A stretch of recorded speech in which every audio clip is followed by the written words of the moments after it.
الرحمن الرحیم نحمده ونصلی علی رسوله الکریم اما بعد فاعوذ باللہ من الشیطان الرجیم بسم اللہ الرحمن الرحیم وأذن فی الناس بالحج یاتوک رجالا وعلى كل ضامر یأتین من كل فج عمیق لیشهدوا منافع لهم وقال النبي صلى الله عليه وسلم من حج لله فلم يرفث ولم يفسق رجع كيوم ولدته أمه صدق الله العظيم وصدق رسوله النبي الكريم. بزرگان محترم اور عزیز دوستو،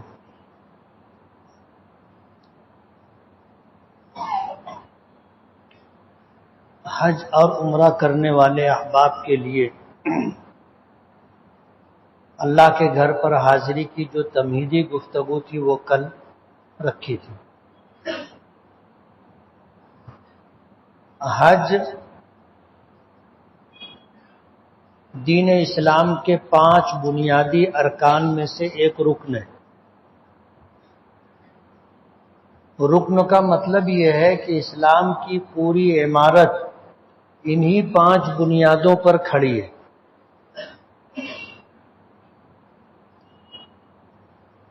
اللہ تعالیٰ نے اپنے بندوں کو ایمان کی دولت دی تو ایمان کی دولت عطا کرنے کے بعد اللہ نے کسی کو امیر بنایا، کسی کو غریب بنایا. ایمان کے بعد 4 رکن ہیں، نماز ہے، روزہ ہے، زکوٰۃ ہے، حج. ان میں سے 2 رکن ایسے ہیں کہ جس کی ادائیگی ہر صاحب ایمان پر ضروری. امیر ہو تو اسے ادا کرنا ہے، غریب ہو تو اسے ادا کرنا ہے. جس کو بھی اللہ نے ایمان دیا ہے ان 4 ارکان میں سے 2 رکن، نماز اور روزہ، یہ 2 رکن ایسے ہیں کہ ہر صاحب ایمان کے ذمہ ضروری کہ وہ 5 وقت کی نماز بھی پڑھے اور رمضان المبارک کے روزے بھی رکھے. ان 2 عبادتوں کا مال سے تعلق نہیں کہ آدمی مالدار ہو تو نماز پڑھے، غریب ہو تو نہ پڑھے، اور ایسا بھی نہیں ہے کہ غریب ہو تو پڑھے اور مالدار ہو تو نہ پڑھے. یہی حال روزے کا. یہ اللہ تعالیٰ کا کرم ہے.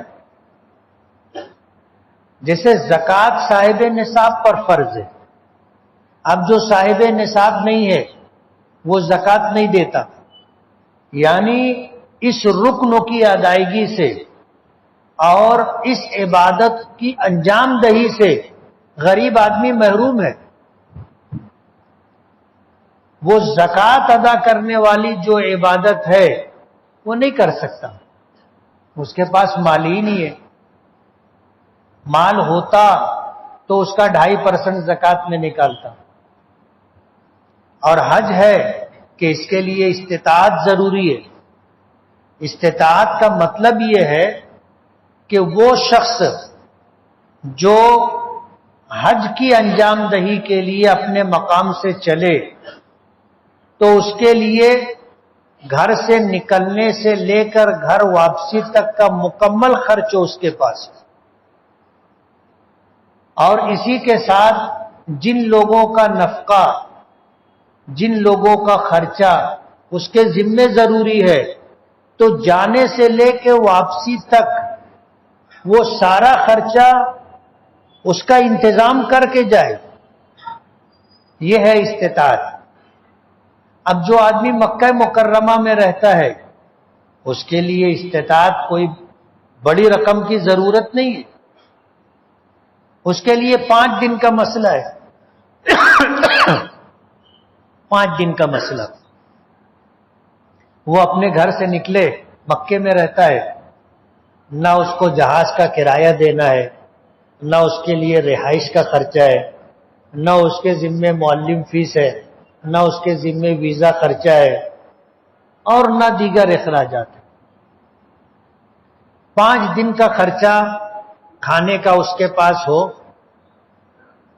مینا مزدلفہ عرفات آنے جانے کا انتظام ہو، اور 5 دن کے لیے اپنے اہل و عیال کا نفقے کا انتظام کر لے، وہ آدمی صاحب استطاعت ہے. تو استطاعت کے لیے کوئی رقم متعین نہیں ہے کہ لکھپتی ہو یا کروڑ پتی ہو تو وہ صاحب استطاعت ہوگا، ایسا نہیں. اسی لیے مکے میں رہنے والے ہر شخص پر حج فرض ہے. مکے میں رہنے والے ہر شخص پر حج فرض ہے، وہ صاحب استطاعت ہے. فقیر بھی ہوگا تو بھی وہ حج کر سکتا ہے. تو جو آدمی حرم سے جتنی دور ہوگا اس کے لیے صاحب استطاعت ہونے کے لیے اتنا زیادہ خرچہ، اتنی بڑی رقم لگے گی. ہم ہندوستان میں رہتے ہیں، یہاں صاحب استطاعت وہ کہلائے گا جس کے پاس گھر سے نکل کر کے گھر آنے تک پورے خرچے کا انتظام ہو، اور یہ مہینہ، سوا مہینہ، 1.5 مہینہ جو وہ گھر سے سفر میں رہے گا، تو گھر پر جو اس کے عیال ہیں جن کا خرچہ یہ اٹھاتا ہے، جن کے نفقے کا یہ ذمہ دار ہے، ان کے لیے 1.5 مہینے کے لیے کھانے پینے کا ضروریات کا انتظام کر دے تو وہ آدمی صاحب استطاعت ہے. تو زکوٰۃ کے لیے صاحب نصاب ہونا ضروری ہے، اور حج کی فرضیت کے لیے صاحب استطاعت ہونا ضروری ہے. اب جو آدمی صاحب نصاب نہیں ہے وہ زکوٰۃ کی عبادت کی ادائیگی سے محروم ہے. جو آدمی صاحب استطاعت نہیں ہے وہ حج کی عبادت کی ادائیگی سے محروم ہے. اسی لیے ہمارے بزرگوں نے، اکابرین نے دعاؤں میں ایک دعا یہ بھی سکھائی ہے کہ اللہ سے جب دعا مانگے تو یہ دعا مانگے کہ اے اللہ اپنی تمام عبادتوں کا ادا کرنے والا بنا. اپنی تمام عبادتوں کا ادا کرنے والا بنا. مطلب یہ ہے کہ ٹھن ٹھن گوپال دے، صاحب نصاب بنا تو میں زکوٰۃ دوں گا، صاحب استطاعت بنا تو میں حج کروں گا. سمجھ رہے ہو؟ اپنی تمام عبادتوں کا ادا کرنے والا مجھے بنا، میرے گھر والوں کو، میرے خاندان کو، میری نسلوں کو اے اللہ اپنی تمام عبادتیں ادا کرنے والا بنا. ہم نے مانگا اللہ سے کیا؟ بولو نا. مال مانگا ہے. مال ملے گا تو صاحب نصاب بنیں گے، مال ملے گا تو صاحب استطاعت بنیں گے. لیکن مانگنے کا بھی ایک سلیقہ ہوتا ہے،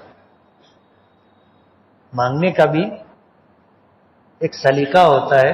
ایک ہوتی ہے طلب اور ایک ہوتی ہے حسن طلب. دونوں میں فرق ہے. ایک آدمی آیا، اس نے دیکھا، بولے مفتی صاحب تمہاری یہ پین بہت اچھی لگ رہی ہے، آپ سمجھے اس کا کیا مطلب ہے؟ مطلب یہ ہے کہ یہ پین مجھے چاہیے، آپ دے دو.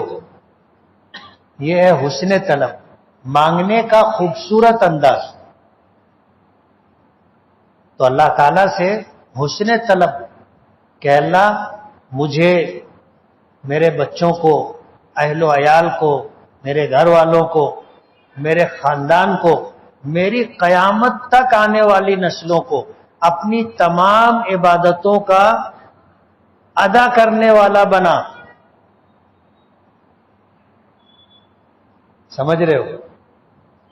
اب ظاہر بات ہے ہم نے تو عبادت کی ادائیگی کی بات کی، لیکن ظاہر بات ہے 2 عبادتیں، نماز ہے، روزہ ہے، اس کے لیے مال کی ضرورت نہیں ہے. لیکن دوسری 2 عبادتیں جو ہے اس کے لیے مال کی ضرورت ہے.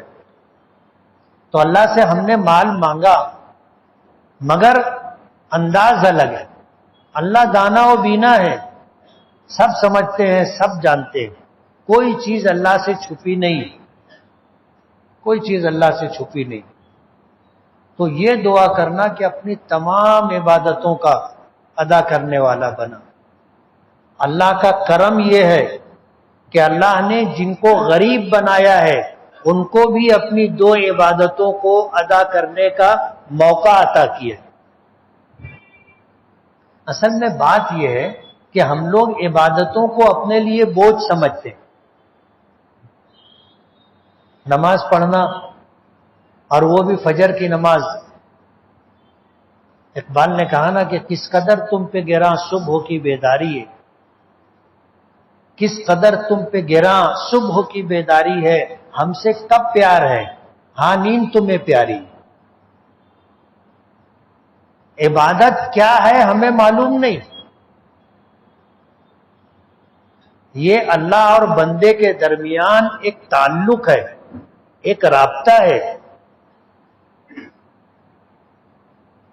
ایک تعلق ہے، ایک رابطہ ہے، اور ہمیں اس کا احساس نہیں ہے.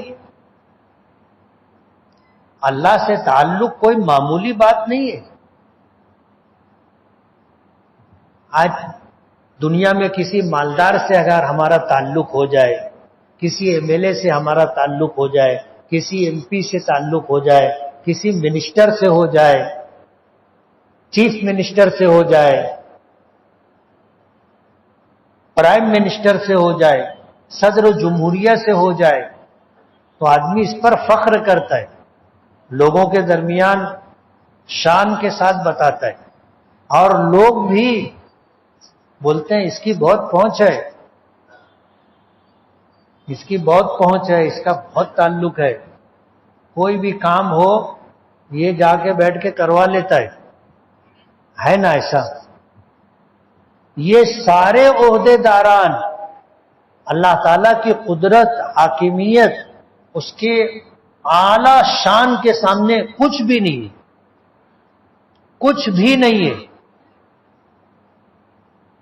اگر ہمارا تعلق اللہ سے ہو جائے تو آپ اندازہ نہیں کر سکتے کہ کیا مقام و مرتبہ ہمیں ملے گا. جو پوری کائنات کا خالق ہے، مالک ہے، جس کے حکم کے بغیر کائنات میں پتا بھی نہیں ہلتا، اتنی زبردست اس کی قدرت ہے. اس سے اگر ہمارا تعلق ہو جائے تو آپ اندازہ کرو کیا بات ہوگی. لیکن ہمیں اس کا احساس نہیں ہے. یہی وجہ ہے کہ نماز ہمارے لیے بوجھ لگتی ہے، روزہ رکھنا ہمارے لیے مشکل کی بات ہے، اس لیے کہ ہمیں اللہ سے تعلق نہیں. تعلق نہیں. ہم لوگ دعویٰ کرتے ہیں، دعویٰ کرتے ہیں، لیکن اس دعوے میں سچائی نہیں ہے. آپ یقین مانو، خدا کی قسم، اگر اللہ سے تعلق ہو جائے تو پھر نماز کیا ہے ہم کو جب پتا چلے گا نا.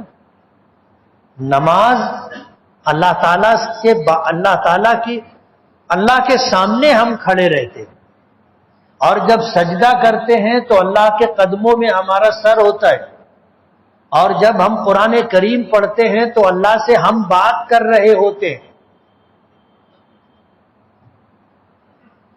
اور یہ معمولی بات نہیں ہے. اللہ کا احسان ہے کہ اللہ نے غریب ایمان والے کو بھی دو عبادتیں کرنے کا موقع دیا ہے، نماز اور روزہ. اور اگر تعلق ہو گیا اللہ سے تو پھر نماز کیا چیز ہے ہمیں پتہ چلے گا نا. روزہ کیا ہے ہمیں اس کا احساس ہوگا. قرآن کریم کی تلاوت کیا ہے ہمیں تب پتہ چلے گا. جن سے ہم کو محبت ہوتی ہے اس سے بات کرتے ہوئے اچھا لگتا ہے نا، بولو نا. نہیں، ہاں، جس سے محبت ہوتی ہے لوگ گھنٹوں بات کرتے، گھنٹوں بات کرتے. ادھر ادھر کسی کو تم دیکھو نا اندھیرے میں فون پہ لگا ہوا ہے، آپ سمجھ لو گے وہ کس سے بات کر رہا ہے. ہم لوگ تو دیکھتے ہیں تو پوچھتے ہیں کہ وہ چلتا رہے گا. ظاہر بات ہے آدمی اپنی بیوی سے اتنی لمبی بات نہیں کرتا. وہ تو 2 جملہ بولے تو بولے ہاں چل ٹھیک ہے چل رکھ. جس سے محبت ہوتی ہے اس سے بات کرتے ہوئے مزہ آتا ہے. مگر ہمیں اللہ سے محبت ہوتی تو قرآن کریم کی تلاوت میں ہم کو مزہ آتا. یہ آپ اس انداز سے سوچو کہ اللہ پاک نے غریب سے غریب ایمان والے کو بھی اپنے سے تعلق کے لیے 2 عبادتوں کا موقع دیا ہے، نماز اور روزہ، قرآن کریم کی تلاوت. یہ 2 عبادتیں ہر ایک کو کرنا ہے، امیر ہو تو کرنا ہے، غریب ہو تو کرنا ہے. رہ گئی زکوٰۃ کی ادائیگی اور حج کی ادائیگی، اللہ نے اس کے لیے صاحب نصاب ہونا، صاحب استطاعت ہونا رکھا ہے. یہ دنیا کا نظام ہے، اللہ نے بنایا ہے. کسی کو امیر بنایا، کسی کو غریب بنایا. سب کو اللہ امیر بنا دیتے تو کائنات کا نظام نہیں چلتا. چلتا کیا؟ آپ کارخانہ لگا لیتے، سائزنگ لگا لیتے، کوئی کام کرنے ہی نہیں آتا. سب کے پاس پیسہ ہے، کیوں تمہارے یہاں آ کر کے وہ کام کرے گا؟ اگر اللہ سب کو مالدار بنا دیتا دنیا کا نظام نہیں چلتا، اور اللہ سب کو غریب بنا دیتا تو سب بھوکے مرتے. اللہ نے اس دنیا کا نظام چلانے کے لیے کسی کو امیر بنایا، کسی کو غریب بنایا. یہ اللہ کا فیصلہ ہے. کل قیامت کے دن غریب آدمی کو اللہ پاک قریب بلائیں گے اور اس کو کہیں گے دنیا میں میں نے تجھ کو غریب بنایا تھا، غربت میں رکھا تھا، تو مالداروں کو دیکھتا تھا تو تجھ کو حسرت ہوتی تھی، کاش میرے پاس بھی پیسہ رہتا تو میں بھی ایسا کپڑا پہنتا، میں بھی ایسی سواری استعمال کرتا، میں بھی ایسا شاندار مکان بناتا، میں بھی جو ہے پھل فروٹ خریدتا، یہ کھاتا وہ پیتا، اپنے بچوں کو کھلاتا پلاتا. سوچتا ہے نا. لیکن غریب آدمی کی حسرت رہتی ہے. وہ کسی کا گھر دیکھ کر کے دل محسوس کے رہ جاتا، کسی کا کپڑا دیکھ کر کے اس کا دل دکھتا ہے، محرومی کا احساس ہوتا ہے، لیکن وہ خاموش رہتا ہے. اس کے بچے ضد کرتے ہیں کہ میں یہ لوں گا، مجھے یہ چاہیے، لیکن اس کے پاس جیب میں طاقت نہیں رہتی. وہ اپنی بیوی اپنے بچوں کی ضد پوری نہیں کر پاتا. کسی نے کہا ہے نا کہ ماں باپ بہت روئے گھر آ کے اکیلے میں، ماں باپ بہت روئے گھر آ کے اکیلے میں، مٹی کے کھلونے بھی سستے نہ تھے میلے میں. بچوں نے ضد کر لی کہ کھلونا دلاؤ، کھلونا مٹی کا تھا، لیکن باپ کے پاس اتنی بھی حیثیت نہیں تھی کہ وہ اپنے بچوں کو مٹی کا کھلونا دلا دیتا. اب آپ سوچو غریب آدمی کا دل کتنا محسوستا ہوگا. کل قیامت کے دن اللہ پاک اس کو بلائیں گے، کہیں گے میں نے تجھ کو غریب بنایا تھا، لیکن تو نے کبھی میری شکایت نہیں کی کہ اللہ تو نے مجھ کو غریب کیوں بنایا. میں ہی ملا تھا غریب بنانے کو. میرا بھائی ہے، اس کے پاس یہ ہے یہ ہے یہ ہے، میں اس کا سگا بھائی ہوں، میرے پاس کچھ نہیں ہے. دنیا میں تو نے کبھی شکایت نہیں کی میرے فیصلے پر راضی رہا. میں نے غریبی میں رکھا، تو غریبی میں خوش رہا، کبھی میری شکایت نہیں کی. جا 500 برس پہلے جنت میں جا. کتنے برس پہلے؟ 500 برس پہلے. اس وقت مالدار لوگ سوچیں گے، امیر لوگ سوچیں گے کاش دنیا میں ہم بھی غریب رہتے. لیکن یہ اللہ کا فیصلہ ہے. میری غریبی میں میرا کوئی عمل دخل نہیں ہے، اور میری امیری میں میرا کوئی عمل دخل نہیں. لیکن اللہ نے جن کو امیر بنایا ہے، اللہ کا ان پر فضل ہے کہ اللہ نے ان کو زکوٰۃ کی ادائیگی کا بھی موقع دیا، حج کی ادائیگی کا بھی موقع دیا. خوش نصیب ہے وہ آدمی. اس لیے یہ ایمان، نماز، روزہ، زکوٰۃ، حج دین کی بنیاد ہے، دین کی بنیاد ہے، اور اسلام کی پوری عمارت اسی کے اوپر کھڑی ہے. یہی وجہ ہے نبی کریم صلی اللہ علیہ وسلم نے فرمایا کہ من ترک الصلاۃ متعمدا فقد کفر، جس نے جان بوجھ کر کے نماز چھوڑی اس نے کفر کیا. اور حضور پاک صلی اللہ علیہ وسلم نے یہ بھی فرمایا کہ ایک مومن اور ایک کافر کے درمیان فرق کرنے والی چیز نماز ہے. جو صاحب ایمان ہوتا ہے وہ نماز پڑھتا ہے، اور جو صاحب ایمان نہیں ہے وہ نماز نہیں پڑھتا. کسی کو نماز پڑھتا ہوا دیکھو تو بولو کہ یہ صاحب ایمان ہے، اور نماز نہیں پڑھ رہا ہے، اذان سنا، نماز کے وقت کا پتہ ہے، لوگ جا رہے ہیں نماز کے لیے دیکھ رہا ہے، اور وہ نماز کے لیے نہیں گیا. حضور نے فرمایا کہ اگر اس کے پاس ایمان ہوتا تو یہ نماز کے لیے جاتا.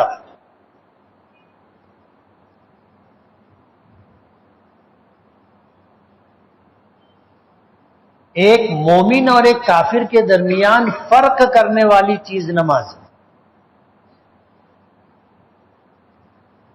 اور اللہ نے یہ عبادت ہر ایک کو دی ہے، اور دن میں 5 مرتبہ اس عبادت کو ادا کرنے کا موقع دیا.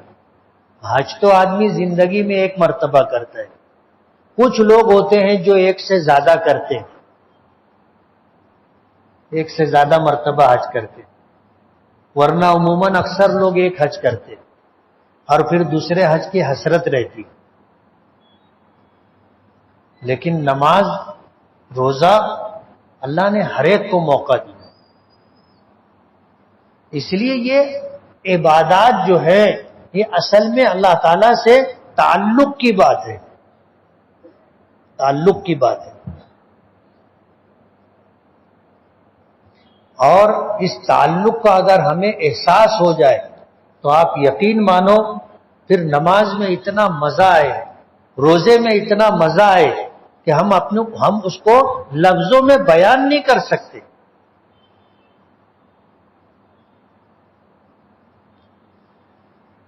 حج ایک ایسا عمل ہے کہ اللہ پاک نے اس پر دین کی تکمیل کی، اور نبی کریم صلی اللہ علیہ وسلم پر حج کی فرضیت کا حکم اخیر میں آیا، اخیر میں آیا. اس لیے حج کا اپنا ایک مقام ہے اور حج کی اپنی ایک شان ہے.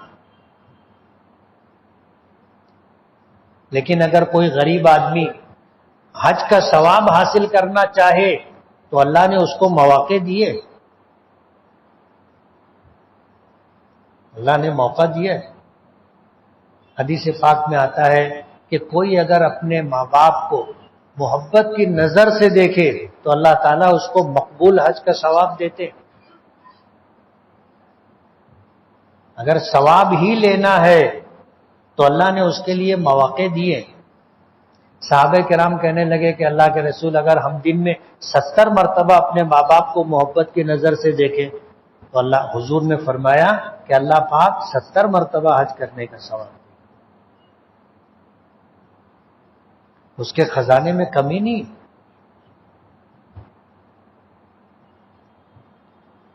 ایک بزرگ گزرے، وہ حج کے موقع پر گئے، انہوں نے لوگوں کو دیکھا میدان عرفات کے اندر کہ لوگ بڑی گریہ و زاری کے ساتھ اللہ تعالیٰ سے مانگنے میں لگے ہوئے. سب کو دیکھتے رہے. اس کے بعد ان کے ساتھ جو لوگ تھے ان سے پوچھا کہ اگر یہ اتنا بڑا مجمع کسی سخی کے دروازے پر جا کر کے اگر چند پیسوں کی بھیک مانگے تو کیا وہ واپس کر دے گا، رد کر دے گا؟ تو لوگوں نے کہا کہ بالکل نہیں۔ کہنے لگے کہ کسی امیر آدمی کا چند پیسے دینا جو حیثیت رکھتا ہے اللہ تعالی کے لیے اس پورے مجمع کو بخش دینا، ان کی مغفرت کر دینا، اور اتنے بڑے مجمع نے جو مانگا ہے اللہ سب دے دے تو اللہ کے خزانے میں ذرہ برابر بھی کمی نہیں آئی۔ اور پھر فرمایا کہ اس میدان میں آنے کے بعد سب سے بڑا بدنصیب آدمی وہ ہے جو یہاں آنے کے بعد بھی یہ سمجھے کہ میری بخشش نہیں ہوئی۔ اتنے بڑے سخی کے دربار میں پہنچے۔ ایک بات میں پوچھوں، ہم میں سے کوئی آدمی اگر ہمارے ملک کے پرائم منسٹر سے ملنا چاہے اپنی مرضی سے تو مل سکتا ہے؟ ملنے کے لیے دلی جائے، صدر جمہوریہ کے محل میں جا سکتا ہے؟ نہیں جا سکتا۔ جب تک وہ ہمیں نہ بلائے، جب تک وہ ہمیں اجازت نہ دے، نہیں جا سکتے۔ تو کیا اللہ کے دربار میں ہم ایسے ہی چلے جائیں گے؟ بولو نا، نہیں جا سکتے۔ یہ اس کا کرم ہے، اس نے بلایا ہے، اس کا کرم ہے۔ ہماری لاکھ کوتاہیوں کے باوجود، ہزاروں گناہوں کے باوجود اس نے ہمیں بلایا ہے تو ہم جا رہے ہیں۔ اور جب اب اس کے بلانے پر گئے اور اس کا یہ اعلان ہے مانگو کیا مانگنے کا ہے میں دوں گا، ہم مانگیں گے تو ملے گا کہ نہیں ملے گا؟ ملے گا۔ اس یقین کے ساتھ ہمیں اس سفر میں نکلنا ہے،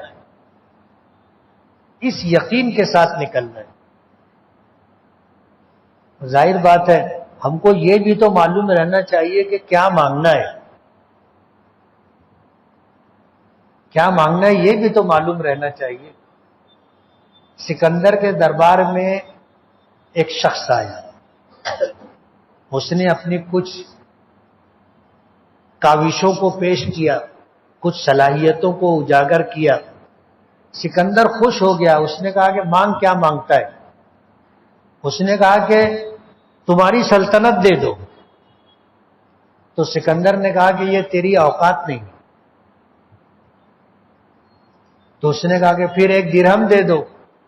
تو بولے یہ میری اوقات نہیں۔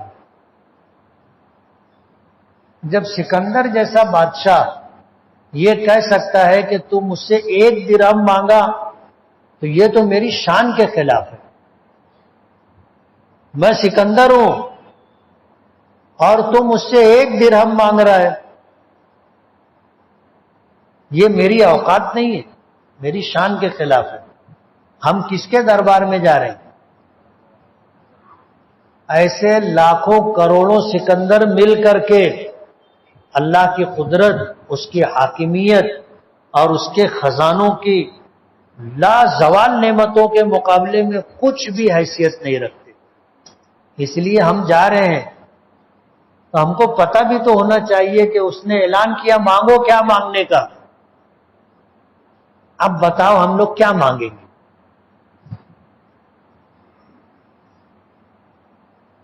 کیا مانگو گے؟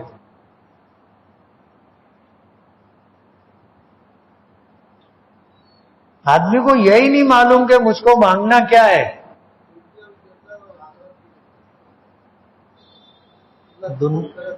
دنیا میں جنت نہیں ملتی۔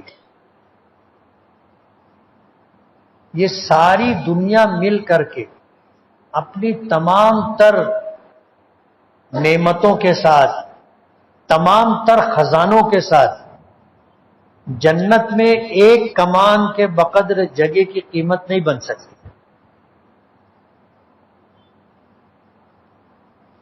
اب ظاہر بات ہے، ہم کو کل میں نے بتایا تھا کہ ہمیں مانگنے کا ڈھنگ آنا چاہیے.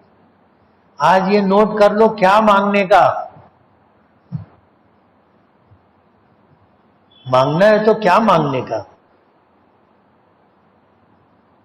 اور ہم بغیر بلائے نہیں جا رہے، ہم کو بلایا گیا ہے، بلانے پر جا رہے ہیں. یہ اس کا کرم ہے. ہم جو بھی ہیں سب کو معلوم ہے اپنے بارے میں، لیکن اس نے بلایا ہے. اور ہمیں جانا ہے تو کیسے جانا ہے، اس کے لیے احکامات ہیں، تفصیلات ہیں. جب ہم گھر سے نکل رہے ہیں تو اس سلسلے میں ہمیں جو بھی خرچ آئے گا، جو بھی اخراجات ہیں، وہ حلال پیسے سے ہونا چاہیے. کیسے پیسے سے؟ حلال پیسے سے. حرام تو بہت دور کی بات ہے، مشتبہ اور مشکوک پیسہ بھی ہمارے اس سفر میں نہیں چلے گا.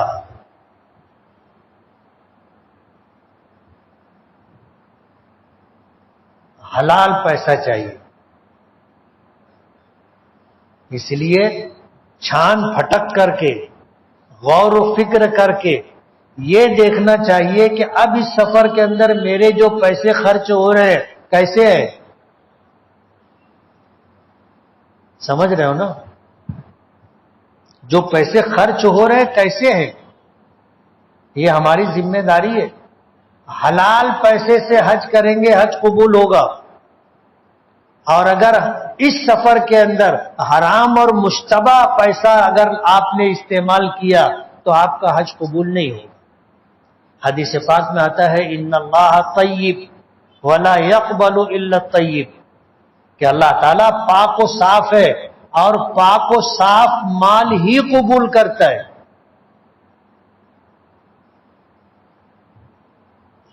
اس پورے سفر کے اندر حلال کا اہتمام ہونا چاہیے.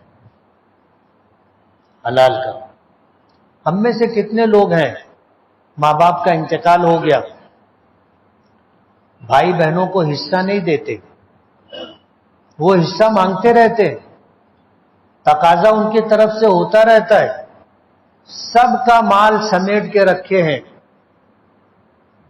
اس مال کے اندر تصرف جو حصے دار ہیں ان کی اجازت کے بغیر نہیں کر سکتے.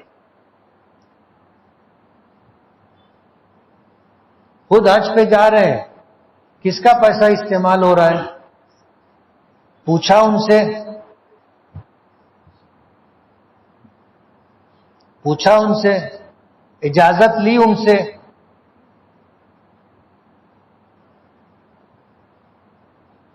ایسے لوگوں کے یہاں کھانا کھانا جائز نہیں. بہت بڑی بات بول رہا ہوں میں.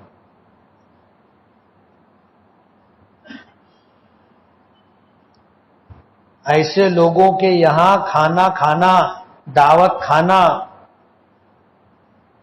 جائز نہیں ہے. تو حج کرنا کیسے جائز ہوگا؟ اس لیے اگر ہم حج کے لیے جا رہے ہیں اور ہم نے اپنے بھائی بہنوں کو حصہ نہیں دیا، سارا مال اپنے پاس ہے، آپ ان کو حصہ دو. نہیں تو ان سے اجازت لو، ان سے اجازت لو. ان کی اجازت کے بغیر ان کا مال استعمال کرنا آپ کے لیے جائز نہیں.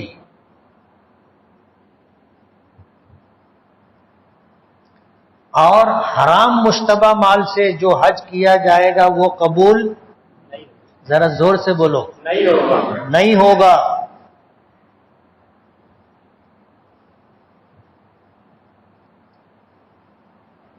حقوق کی ادائیگی ضروری ہے، مال کا حلال ہونا ضروری ہے، تب جا کے ہمارا حج قبول ہوگا. نہیں تو یہ بلا وجہ کی مشقت ہے، بلا وجہ کی مشقت ہے. کیا ہوا؟ بولے کچھ نہیں ہوا. کہاں گئے تھے؟ بولے کہیں نہیں گئے تھے. کیا لائے؟ بولے کچھ نہیں لائے. حلال مال سے حج کرنا ہے. اب ہم اگر حج کے لیے ہمیں جانا ہے تو کون سا حج ہمیں کرنا ہے؟ حج کی 3 قسمیں. حج سب پر فرض نہیں ہوتا، یہ تو آپ کو سمجھ میں آ گیا. کس پر حج فرض ہوتا ہے وہ آپ کو بتا دیا گیا. اب حج کرنا ہے تو کون سا حج کرنا ہے؟ حج کی 3 قسم ہے. ایک حج افراد، ایک حج تمتع اور ایک حج قران. ہمارے یہاں سے مراد امام اعظم ابو حنیفہ رحمۃ اللہ علیہ کے یہاں سب سے افضل حج حج قران ہے. حضرت امام شافعی رحمۃ اللہ علیہ کے یہاں سب سے افضل حج حج تمتع ہے. اور امام مالک رحمۃ اللہ علیہ کے یہاں سب سے افضل حج حج افراد ہے. اب آپ بھی سوچو گے کہ قرآن ایک، حدیث ایک، ہمارا نبی ایک، اور حضور نے اپنی زندگی میں کتنے حج کیے؟ ایک حج کیے، صرف ایک حج فرض ہونے کے بعد. تینوں اماموں کی دلیل حضور کا حج ہے. تینوں اماموں کی دلیل حضور کا حج ہے. اور حضور نے کتنا حج کیا؟ ایک حج کیا. اب آپ بتاؤ یہ کیسے ہو سکتا ہے؟ سمجھنے کی بات ہے. بعض لوگ کہتے ہیں کہ یہ 4 امام ہیں.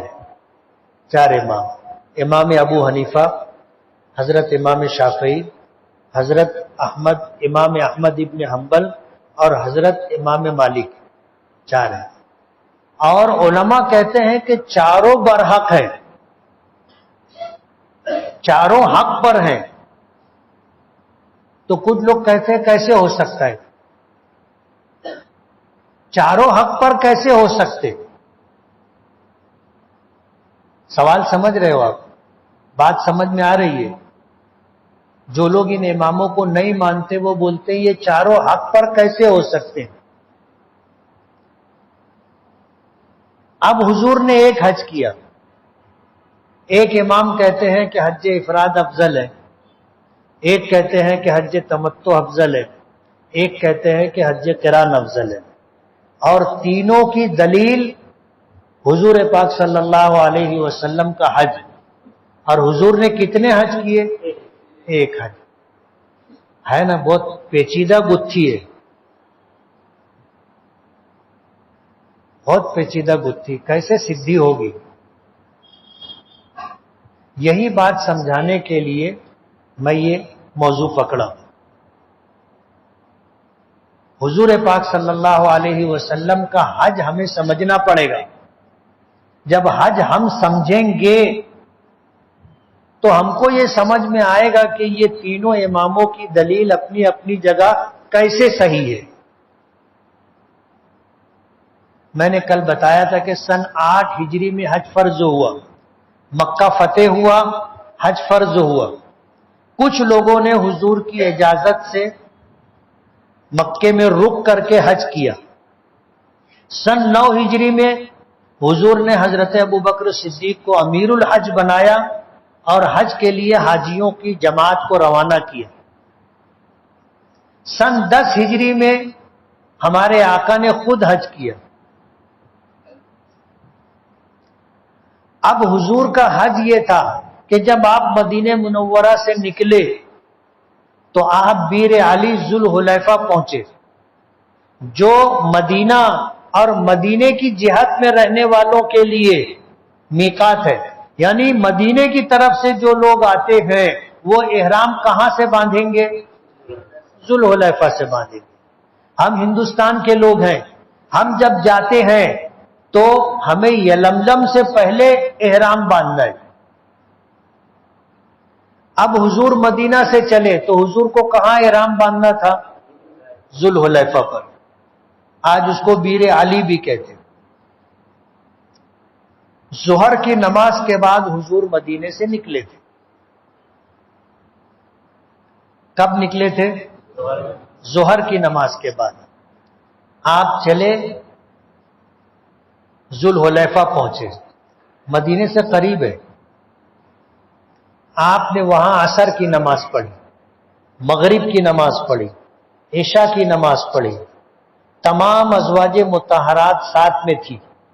احرام کے تعلق سے جو باتیں آپ نے دیگر حج کی کلاس میں سنی ہوگی، اگر وہ ذہن میں ہوگا تو اس میں ایک یہ بھی ہے کہ احرام کی حالت میں اپنی بیوی سے ہم خواہشات نفسانی کی بات چیت نہیں کر سکتے، اپنی جائز خواہش بھی پوری نہیں کر سکتے، اور سفر ہے، لوگوں کے ساتھ ان کے گھر کی خواتین بھی ہیں، ہماری نظریں پاکیزہ رہیں، ہمارے دل پاکیزہ رہے، ہمارے خیالات پاکیزہ رہے، تو یہ بات بتائی جاتی ہے کہ احرام سے پہلے اپنی خواہش پوری کر لینا چاہیے۔ ایک آدمی کا پیٹ بھرا ہوا ہے، اب وہ کہیں سے جائے گا، بریانی بھی ہوگی اور مہک بھی آ رہی ہوگی، تو کیا اس کو چاہت ہوگی کھانے کی؟ نہیں ہوگی۔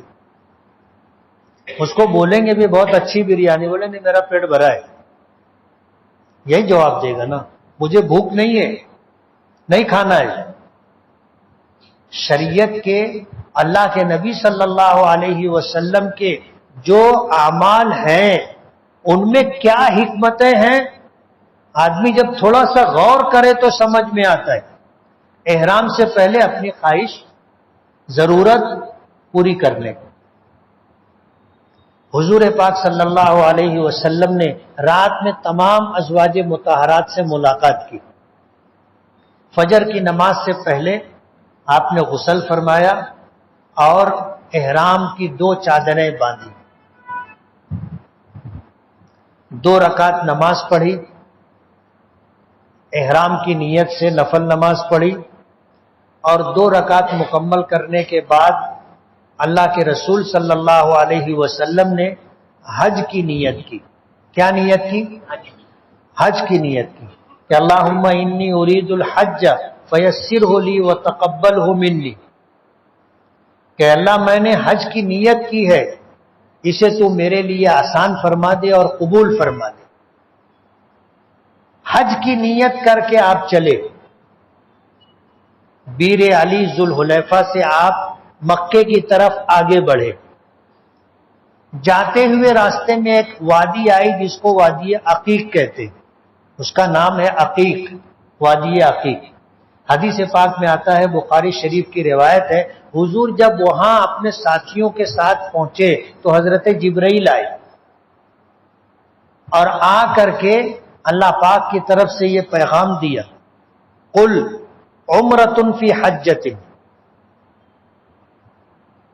آپ کہو کہ میں حج کے ساتھ عمرے کی بھی نیت کرتا ہوں، حج کے ساتھ عمرے کی بھی نیت کرتا ہوں۔ ذوالحلیفہ سے چلے تھے تو کیا نیت کی تھی؟ حج کی نیت کی تھی۔ وادی عقیق میں پہنچے، حضرت جبرائیل اللہ کا پیغام لے کر کے آئے اور یہ پیغام دیا کہ آپ کہو، یہ نیت کرو کہ میں اپنے حج کے ساتھ عمرے کی بھی نیت کرتا ہوں۔ حضور نے نیت کر لی، اعلان کر دیا، سب نے نیت کر لی۔ ایک احرام میں کیا نیت کی؟ حج کی اور عمرے کی۔ اب چلے، چلتے رہے، مکہ مکرمہ آ گیا۔ مکہ مکرمہ آنے کے بعد اللہ کے رسول صلی اللہ علیہ وسلم نے جب حج کے ساتھ عمرے کی نیت کر لی تھی تو ابھی حج کے ایام آگے ہیں، پہنچ گئے، آپ نے عمرہ کیا۔ عمرہ کر لینے کے بعد آپ نے اعلان فرمایا کہ جن کے ساتھ ہدی کا جانور نہ ہو وہ اپنے سر کا بال منڈوا کر کے احرام اتار دے،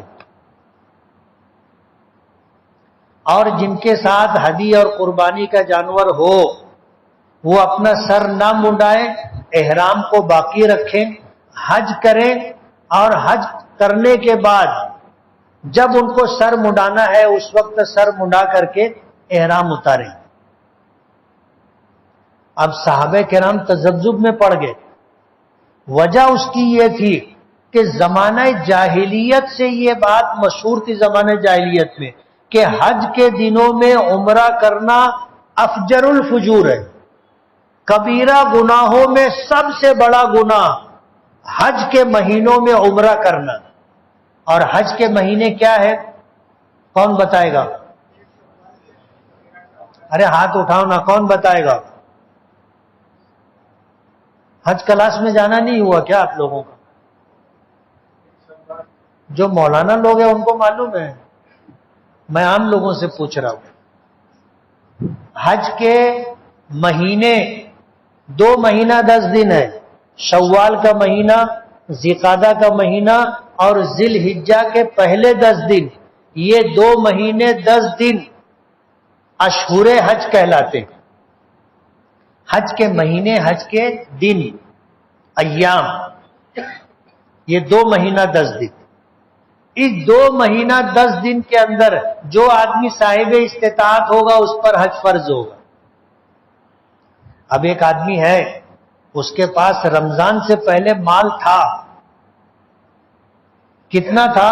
1 کروڑ روپیہ تھا، اس پر حج فرض ہے، صاحب استطاعت ہے، وہ صاحب استطاعت ہے، 1 کروڑ روپیہ اس کے پاس، لیکن یہ 1 کروڑ روپیہ عید آنے سے پہلے ضائع ہو گیا، ختم ہو گیا۔ آپ کسی مفتی سے فتویٰ پوچھو، وہ کہے گا اس کے اوپر حج فرض نہیں ہے۔ حج فرض ہونے کے لیے حج کے مہینوں میں آدمی کا صاحب استطاعت ہونا ضروری ہے۔ تو زمانہ جاہلیت میں یہ مشہور تھا کہ شوال، ذی-قعدہ اور ذی الحجہ کے پہلے 10 دنوں میں عمرہ کرنا سب سے بڑا گناہ۔ اب حضور نے عمرہ کروایا، اور عمرہ کروانے کے بعد یہ فرمایا کہ جس کے پاس ہدی کا جانور نہیں ہے وہ اپنا سر مڈا کر کے احرام اتار دے۔ پہلے تو لوگوں کے لیے عمرہ ہی کرنا ایک مسئلہ تھا، اس لیے کہ پیچھے سے یہ سنتے آئے تھے کہ ان دنوں میں عمرہ نہیں کر سکتے، اور حضور نے عمرہ کروایا۔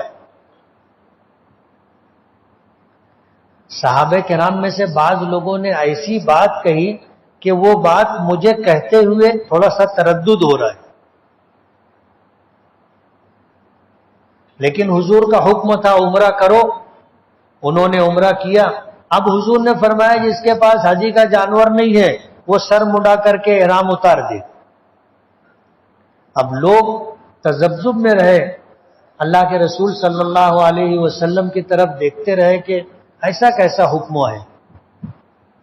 حضور نے فرمایا لو استقبلت مستدبرت ما سقت الحج، اگر مجھے معلوم ہوتا کہ مکہ مکرمہ پہنچنے کے بعد اللہ پاک کی طرف سے کیا احکامات آئیں گے تو میں ہدی کا جانور، قربانی کا جانور ساتھ میں نہیں لاتا، عمرہ کرتا، سر منڈوا کر کے احرام اتار دیتا۔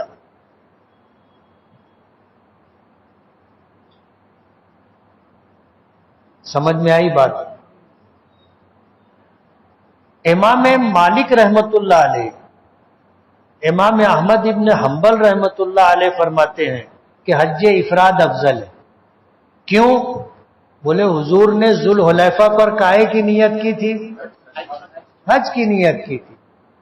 جو آدمی میقات سے حج کا احرام باندھ کے چلے اس کا حج کون سا ہے؟ حج افراد ہے۔ وہ فرماتے ہیں حضور نے حج افراد کا احرام باندھا تھا، اس لیے حج افراد افضل ہے۔ امام اعظم ابو حنیفہ رحمت اللہ علیہ فرماتے ہیں کہ جب آگے بڑھے اور وادی عقیق میں آئے تو اللہ پاک کی طرف سے حکم آیا کہ اپنے اس حج کے اندر عمرے کی بھی نیت کرو۔ حضور نے نیت کی اور سب کی نیت کروا دی۔ اب ایک احرام میں آدمی حج اور عمرہ دونوں کی نیت کر لے تو یہ حج کون سا ہوگا؟ حج قران ہوگا۔ امام اعظم ابو حنیفہ رحمت اللہ علیہ فرماتے ہیں کہ ٹھیک ہے حج کا احرام باندھ کے چلے تھے، لیکن وادی عقیق میں پہنچے، اللہ نے فرمایا، حکم آیا کہ بھائی اس احرام میں تم حج کی نیت کے ساتھ عمرے کی بھی نیت کرو، اس لیے حج قران افضل ہے. کیوں کہ جب حضور ان دونوں نیتوں کے ساتھ ایک احرام میں مکہ مکرمہ پہنچے تو احرام اتارا نہیں اتارا. ہدی کا جانور ساتھ میں تھا, نہیں اتار سکتے تھے, تو حضور نے حج کون سا کیا؟ حج قران کیا. اس لیے حج قران افضل ہے. امام شافعی رحمت اللہ علیہ فرماتے ہیں کہ حضور کی بات سنی نہیں. حضور نے یہ فرمایا تھا کہ اگر مجھے معلوم ہوتا کہ آگے چل کر کے کیا حالات آنے والے ہیں اور کیا احکامات آنے والے ہیں تو میں ہدی کا جانور ساتھ میں نہیں لاتا, میں آتا عمرہ کرتا, سر مڈا کے حج احرام اتار دیتا. اگر کوئی آدمی عمرے کا احرام باندھ کر کے جائے, عمرہ کر کے احرام اتار دے, پھر جب حج آئے تو اس سے پہلے حج کا احرام باندھے, تو یہ حج کون سا ہے؟ یہ حج تمتع ہے. تینوں کی دلیل برابر ہے. ہم کسی کے بارے میں یہ بول سکتے ہیں کہ ان کی سوچ غلط ہے, ان کی بات غلط ہے, ان کی دلیل غلط ہے؟ نہیں. ہم کہتے ہیں تینوں حق پر ہے, چاروں حق پر ہے, برابر ہے نا. اسی طرح تمام مسائل میں, اس لیے ہم کہتے ہیں چاروں امام برحق ہیں. حضور نے ایک حج کیا, لیکن حضور کے حج کو چاروں اماموں نے اپنے طور پر دیکھا. امام مالک, امام احمد ابن حنبل رحمت اللہ علیہ فرماتے ہیں حضور مدینے سے چلے ذوالحلیفہ پر آئے, وہاں احرام باندھا تو آپ نے حج کا احرام باندھا. یہ حج افراد ہے, یہی افضل ہے. امام ابو حنیفہ رحمت اللہ علیہ فرماتے ہیں کہ آگے بڑھے, اللہ کا حکم آیا کہ اپنے اس حج کے اندر عمرے کی بھی نیت کرو. حضور نے نیت کی اور کروائی اور گئے. مکہ مکرمہ جانے کے بعد آپ نے عمرہ کیا لیکن احرام نہیں اتارا. حج کے دن آئے, حج کیا, اور حج کرنے کے بعد پھر احرام اتارا. تو حضور نے حج کون سا کیا؟ قران کیا. اس لیے قران افضل ہے. اور امام شافعی رحمت اللہ علیہ فرماتے ہیں کہ حضور کی بات نہیں سنی. حضور نے یہ فرمایا کہ اگر مجھے معلوم ہوتا کہ آگے چل کر کے ایسا ہوگا تو میں ہدی کا جانور نہیں لاتا, قربانی کا جانور نہیں لاتا, میں بھی عمرہ کر کے سر منڈوا کر کے احرام اتار دیتا. اس لیے امام شافعی رحمت اللہ علیہ فرماتے ہیں حج تمتع افضل ہے.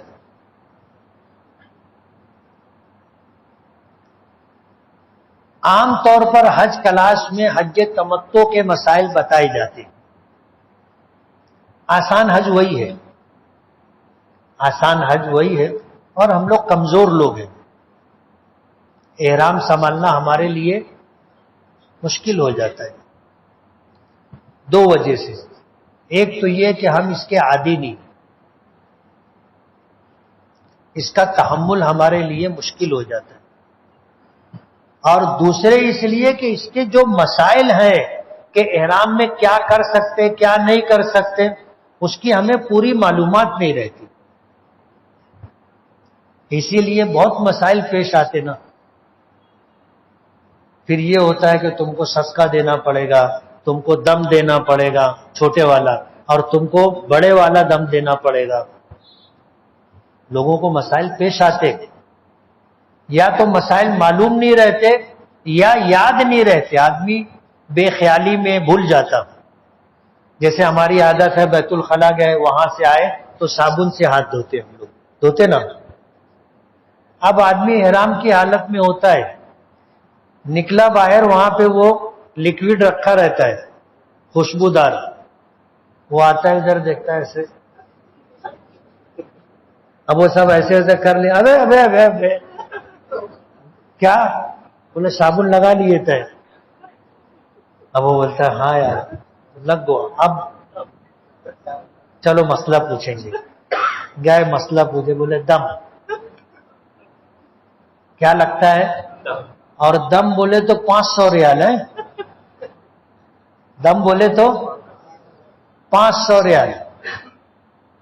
ایسے ہی 2-4 مرتبہ لگ گیا تو آدمی کا دم نکل جاتا.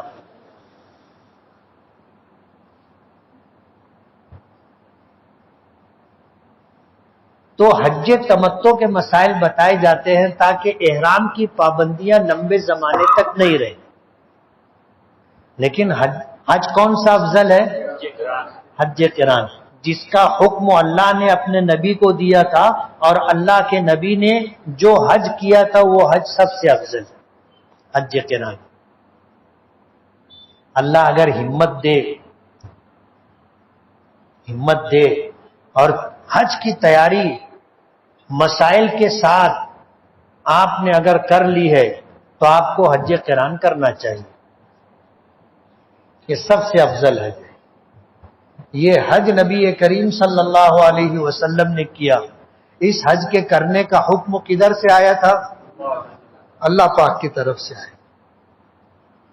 اللہ توفیق دے حج قران کرے. اور اگر ہمت نہیں ہو رہی ہے تو پھر حج تمتع کرے. اور حج تمتع آسان ہے کہ یہاں سے عمرے کا احرام باندھ کر کے گئے، وہاں جا کر کے عمرہ کیا، سر منڈائے، احرام اتار دیا. اب آرام سے مکہ مکرمہ میں جیسے یہاں ہیں سلے ہوئے کپڑے میں یہ بھی کھا وہ بھی پی، سب چل رہا ہے، کوئی پابندی نہیں. اسی حالت میں آدمی وہاں رہے گا. پھر جب حج کے دن آئیں گے تو حج کا احرام باندھنا ہے. عمرے کے لیے تو ایک دن کا احرام رہتا ہے. یہاں سے عمرے کا احرام باندھ کر کے نکلے، مکہ جدہ پہنچے، جدہ سے مکہ پہنچے، مکے سے حرم میں گئے، جا کر کے عمرہ کیا، سر منڈوائے، احرام اتر گیا. زیادہ سے زیادہ 24 گھنٹہ، ایک دن. اور حج جو ہے اس کے لیے جو احرام ہوتا ہے وہ زیادہ سے زیادہ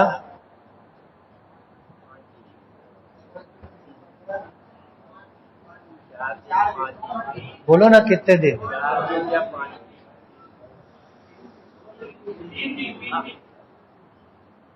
دکھ رہی ہے انگلی؟ 3 دن. 3 دن احرام. ہم مکہ مکرمہ سے حج کا احرام باندھ کے نکلیں گے 8 تاریخ کو مینا میں، 9 تاریخ کو عرفات میں، رات میں وہاں سے چلے مزدلفہ آئے.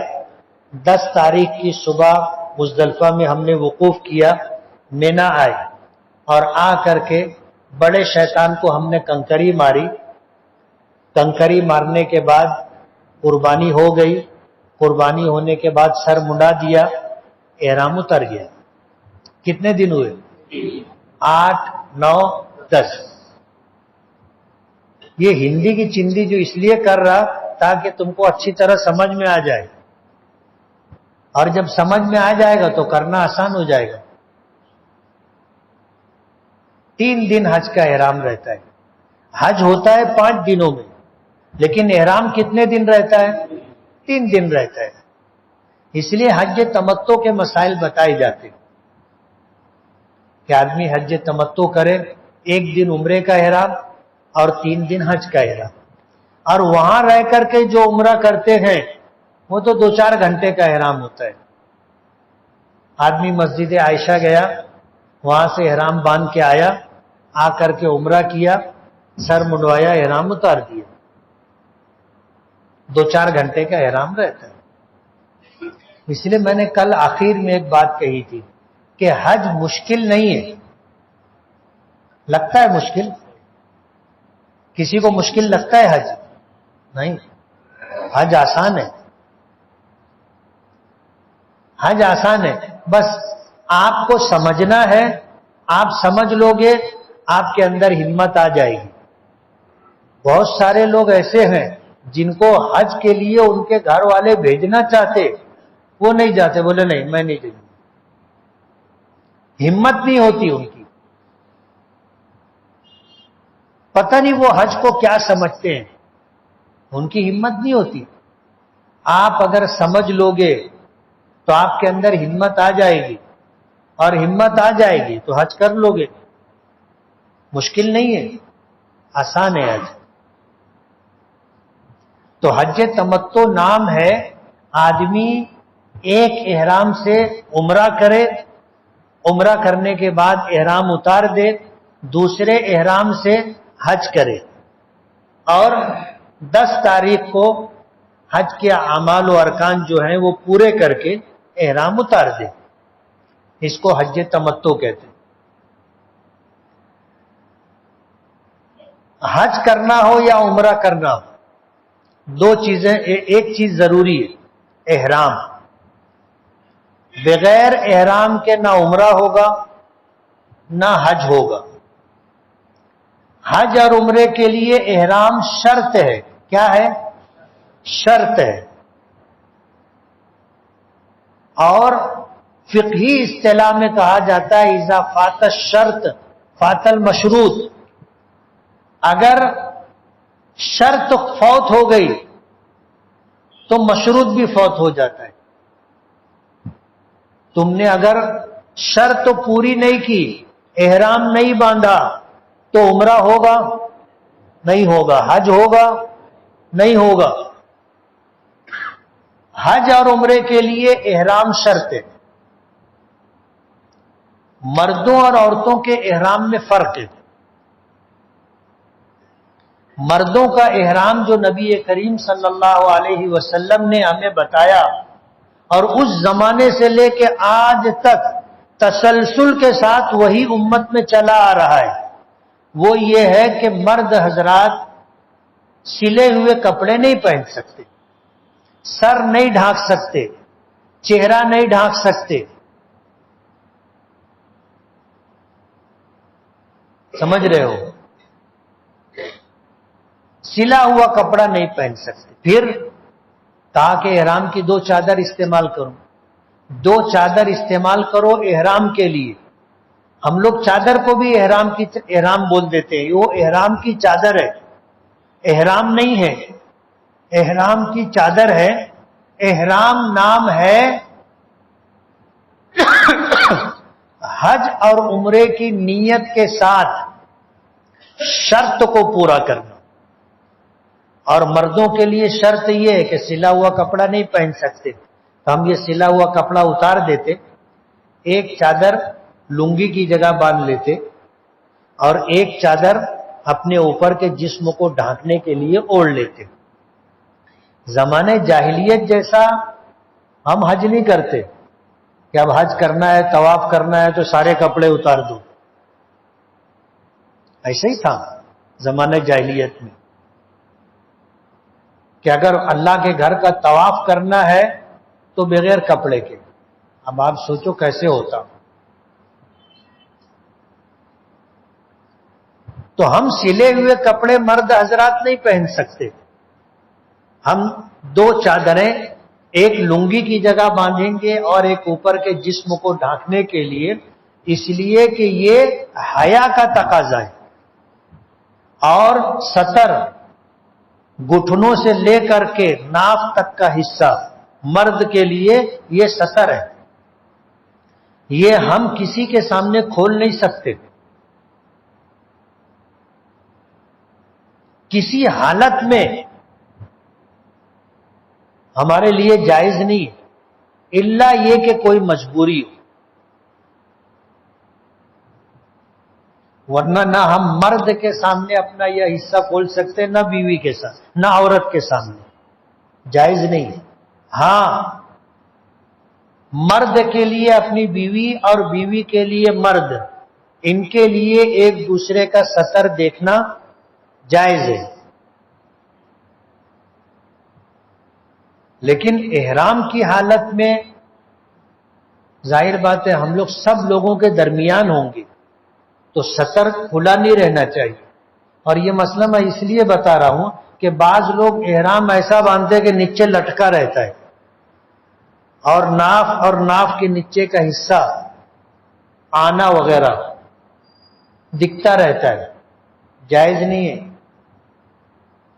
احرام ہمیشہ ایسا بندھا ہونا چاہیے کہ آپ کی ناف سے لے کر کے گھٹنے کے نیچے تک کا حصہ کسی کو دکھائی نہ دے. یہ مرد کا ستر ہے. اور عورت کا ستر پورا جسم ہے. اس لیے اس کے لیے شریعت نے یہ حکم نہیں دیا، وہ سلے ہوئے کپڑے میں احرام کی نیت کرے گی، سلے ہوئے کپڑے میں، اور سلا ہوا کپڑا بھی ایسا ہونا چاہیے کہ اس کا پورا جسم ڈھکا رہے، پورا جسم ڈھکا رہے۔ یہ عورت کا پورا جسم ستر ہے، وہ اپنے سلے ہوئے کپڑے میں احرام کی نیت کرے گی، سر پورا ڈھانکے گی۔ لیکن احرام کی جو پابندیاں ہیں کچھ ایسی ہے جس میں مرد اور عورت دونوں کے لیے ایک ہی حکم ہے، اور کچھ ایسی پابندیاں ہیں جو مرد کے ساتھ ہیں، کچھ ایسی پابندیاں ہیں جو عورت کے ساتھ ہیں۔ عورت کے احرام کے ساتھ ایک شرط یہ ہے کہ وہ اپنا چہرہ اس طرح نہیں ڈھانک سکتی کہ اس کے چہرے پہ کپڑا لگے، اس کا چہرہ پرائے مردوں کو دکھائی دے، اس کے لیے یہ بھی ضروری ہے نہ دکھائی دے۔ ازواج مطہرات جو حضور کے ساتھ حج میں تھیں وہ فرماتی ہیں کہ ہم احرام کی حالت میں تھیں تو چہرہ کھلا ہوا تھا، لیکن پرائے مردوں کی نظر ہمارے چہرے پر نہ پڑے تو ہمارے ہاتھ میں کھجور کی پتیوں کا پنکھا ہوتا تھا، جب پرائے مرد سامنے آتے تو ہم ایسے آڑ کر لیتے تھے۔ اس لیے علماء نے لکھا ہے کہ حج کے یہ ایام مردوں کے لیے اس معنی کر کے بہت ہی اہم ہے کہ ان کی نظر کسی پرائی عورت کے چہرے پر نہ پڑے، ان کی مجبوری ہے، ان کو چہرہ کھلا رکھنا ہے۔ ہمارے لیے حکم ہے کہ ہم پرائی عورتوں کا چہرہ نہ دیکھیں، تو اپنی نظروں کی حفاظت بہت ضروری ہے۔ ہوتا کیا ہے کہ حج میں جاتے ہیں، بڑا کمرہ ہوتا ہے، 2 کپل 4 کپل ایک ساتھ اس میں ڈال دیتے، اس میں ہوتا یہ ہے کہ ہر ایک کی بیوی، کمرے میں جو لوگ ہوتے ہیں 2-4 دن تھوڑا سا ان کو تکلف ہوتا ہے، وہ اپنے شوہر کے علاوہ دوسرے لوگوں کی طرف پیٹ کر کے بیٹھ جاتی، لیکن 2-4 دن میں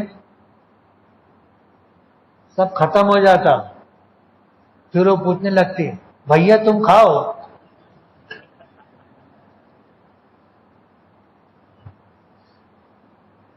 اور پھر یہ سلسلہ بڑھتا چلا جاتا ہے اور مالیگاؤں تک آ جاتا کہ کبھی اگر وہ آدمی جاتا رہے ادھر سے وہ عورت آئی تو رستے میں رک جاتی، کہو بھیا اچھے آؤ نا، بہت دن کے بعد دکھو۔ یعنی یہ پردے کا جو حکم ہے وہ ختم ہو جاتا۔ اس لیے کچھ پابندیاں ایسی ہیں جس کو نبھانا عورتوں کی ذمہ داری ہے، اور کچھ پابندیاں ایسی ہیں جن کو نبھانا مردوں کی ذمہ داری ہے۔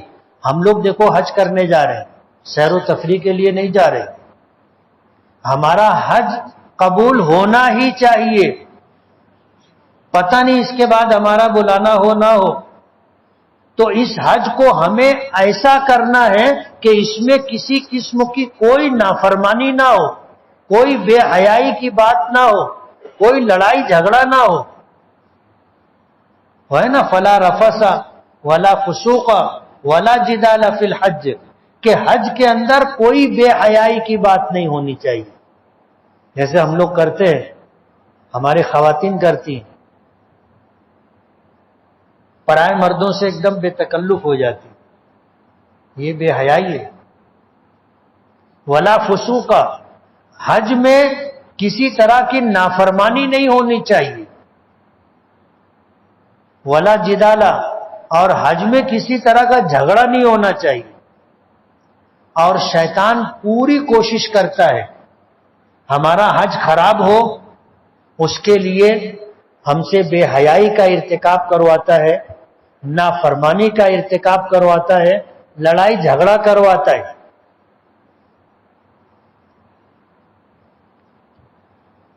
حدیث پاک میں آتا ہے کہ جب حاجی حج کے لیے نکلتا ہے تو شیطان حاجی کے راستے میں بیٹھتا ہے،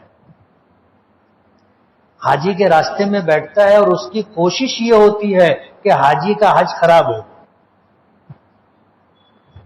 حاجی کا حج خراب ہو۔ یہ اس نے اللہ کے سامنے کہی ہے یہ بات کہ میں ایسا کروں گا۔ جب اس سے ہمارا حج خراب کرنے کا اس کا یہ پروگرام ہے تو ہماری ذمہ داری کیا ہے؟ ہمارا حج خراب نہ ہو، اپنا حج محفوظ رہے۔ ایک حج کے پیچھے 8-10 لاکھ روپیہ لگا رہے، مہینہ 1.5 مہینہ کاروبار گھر بار چھوڑ کر کے جا رہے، مہینہ 1.5 مہینہ گھر کی راحت چھوڑ کر کے جا رہے سفر میں، تو ہمارا حج خراب نہ ہو، ہماری یہ کوشش ہونی چاہیے۔ شیطان تو کوشش کر رہا ہے کہ اس کا حج خراب ہو جائے، کیوں؟ اس لیے کہ حاجی حج کرے اور میدان عرفات میں پہنچ جائے، اللہ اس کی مغفرت فرما دیتا ہے۔ کسی اہل دل نے، اہل کشف نے شیطان کو دیکھا کہ وہ میدان عرفات میں مٹی اٹھا اٹھا کے اپنے سر پر ڈال رہا، تو اس سے پوچھا کہ تو یہ کیوں کر رہا ہے؟ تو اس نے کہا کہ ساری زندگی میں نے محنت کی اور ان سے اللہ کی نافرمانی اور گناہ کرواتا رہا، آج یہ یہاں آ گئے، میدان عرفات میں حج کی نیت سے پہنچ گئے، اللہ نے ان کو معاف کر دیا، سارے گناہ اللہ نے بخش دیے، میری تو زندگی بھر کی محنت پہ پانی پھر گیا، اب میں مٹی میرے سر پہ نہیں ڈالوں تو کیا کروں؟ اور حضور نے فرمایا کہ آدمی اگر میدان عرفات میں پہنچ گیا حج کی نیت، حج کے احرام کے ساتھ، اور پھر وہ یہ سمجھے کہ میری بخشش نہیں ہوئی ہے، وہ بدنصیب ہے۔ اس لیے اپنا حج خراب نہیں ہونا چاہیے، اور اس کو بچانے کی ذمہ داری مرد کی بھی ہے، عورت کی بھی ہے، مرد کی بھی ہے، عورت کی بھی ہے۔ خیال رکھیں گے؟ میں اپنی ماں اور بہنوں سے کہنا چاہوں گا، جو خواتین یہاں برقع پہنتی ہیں وہ خواتین وہاں جانے کے بعد برقع پہننا چھوڑ دیتی،